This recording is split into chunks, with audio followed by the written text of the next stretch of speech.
Om Sri Gurubhyo Namaha. We have here Honorable guest Sri Brahmasri Malladi Narsimhamurti, affectionately called as Ma Na Murti, which indicates that he is our Murti in Telugu. We are very fortunate to have him here, and he is going to explain us about Datta Jayanti, the importance of Dattatreya, the prime places of Dattatreya, and how we are going to help all the devotees in Devipuram to participate in this Datta Jayanti. దత్తాత్రేయుని గురించి వివరిస్తూ దత్తక్షేత్రాలు ఎక్కడున్నాయి, వాటి ప్రాముఖ్యత ఏంటి కొద్దిగా వివరించవలసిందిగా మా DTV ప్రేక్షకుల తరఫున మిమ్మల్ని అర్థిస్తున్నాను. అయ్యా ధన్యవాదాలు. శ్రీ గణేశాయ నమః, శ్రీ సరస్వత్యై నమః, శ్రీపాదవల్లభ నృసింహ సరస్వతి శ్రీ గురు దత్తాత్రేయాయ నమః. ఆకారము స్వచ్ఛమ్మౌ శ్రీకారుని నిన్నుగాంచి చేష్టలుడిగితిన్, లోకాలోకములేలిడి సాకారా దత్తదేవ జయ గురు దత్త. ఇది దత్తాత్రేయుని గురించి ప్రార్థనా పద్యం అండి ఇది. ఇక దత్తక్షేత్రాల గురించి అడిగారు.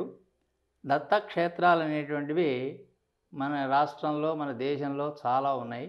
వాటిలో ప్రముఖమైనటువంటివి ఒక 5 దత్తక్షేత్రాలుగా చెప్పబడ్డాయి అని పెద్దలు అంటుంటారు, మనం వింటూ ఉంటాం. అయితే దత్తాత్రేయుని యొక్క అవతారాలు అనేటువంటివి అనేకం ఉండవచ్చు, కానీ ప్రముఖంగా ఉన్నటువంటి అవతారాలు ఏమిటాయంటే కేవలం 2 అని చెప్తామనండి. ఆ 2 ఏమిటంటే, మొదటిది శ్రీపాద శ్రీవల్లభ స్వామి అని చెప్పని కురుంగడ్డ లేకపోతే కురువపురం అని అంటాం. శ్రీపాద శ్రీవల్లభ స్వామి కృష్ణా జిల్లాలో ఉందండి. ఇది అక్కడ శ్రీపాద శ్రీవల్లభ స్వామిగా ఆయన అవతరించి అనేక సంవత్సరాలు అక్కడ గుహలో తపస్సు చేసి మొత్తం తిరుగాడినటువంటి ప్రదేశం అది. అలాగే 2వ అవతారం వచ్చేసరికి నృసింహ సరస్వతి. ఈయన గాన్గాపూర్లో ఉంటారండి. గాన్గాపూర్ అనేటువంటిది కర్ణాటక రాష్ట్రంలో ఉందండి. అక్కడ కేవలం దత్తుని యొక్క పాదుకలు మాత్రమే ఉంటాయి. అలాగే ఈ అవధూత సంప్రదాయంలో, ఈ గురు సంప్రదాయంలో, ఈ దత్త సంప్రదాయంలో అనేక మంది అవధూతలు ఉన్నారండి. అదేమిటంటే అకల్కోట మహారాజ్ అని చెప్పినటువంటి ఒక రూపంలో దత్తుడు అనేటువంటి ఆయన అలా ఉండటం జరిగింది. అలాగే అకల్కోట దాని పేరు. 4వ హుమనాబాద్లో ఆయన మాణిక్య ప్రభు మహారాజ్ అనేటువంటి పేరుతో, 5వ అవతారం షిరిడీ సాయి అని అంటాం. ఈ అవధూతలు అనేటువంటి మాట వచ్చేసరికి మనకి లోకంలో ప్రసిద్ధమైనటువంటి చాలా ఉన్నారు కాబట్టి, ఇక్కడ దేవీపురం అనేటువంటిది మన అనకాపల్లి దగ్గర ఉన్నటువంటి ఈ స్థలం, ఇది ఒక తపోభూమి, యోగభూమి. ఏమండి, ఎందరో మహానుభావులు, మహర్షులు వాళ్ళందరూ కూడా తపస్సు చేసినటువంటి ప్రదేశం ఇది.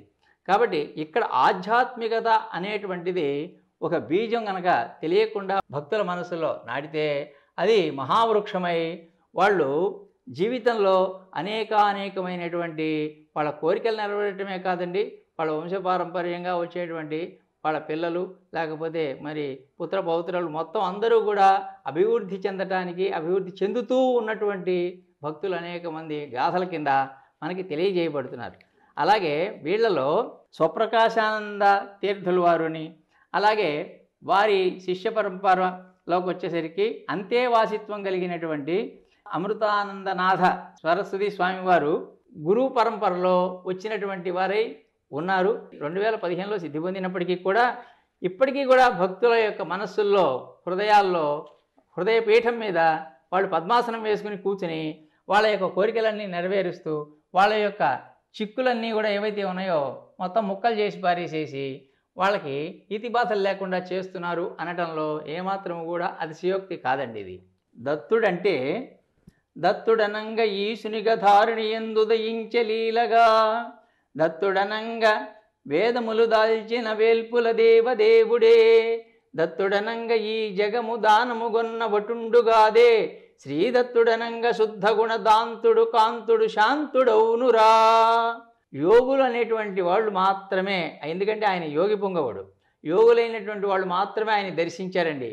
అది ఎలా అంటే వాళ్ళ యొక్క యోగ విద్య నేర్చుకుంటూ, యోగులు నిన్నెరుంగుదురయోగ్యులెరుంగక పాపులైరిరా, భోగములిచ్చినావు పరిపూర్ణ మనస్సున కొల్చినంతనే, త్యాగము చూపినావు మమతా పరిరంభ మనోజ్ఞమూర్తివై రోగములంతి చూసితివిరో శిరమొగ్గి నమస్కరింతురా.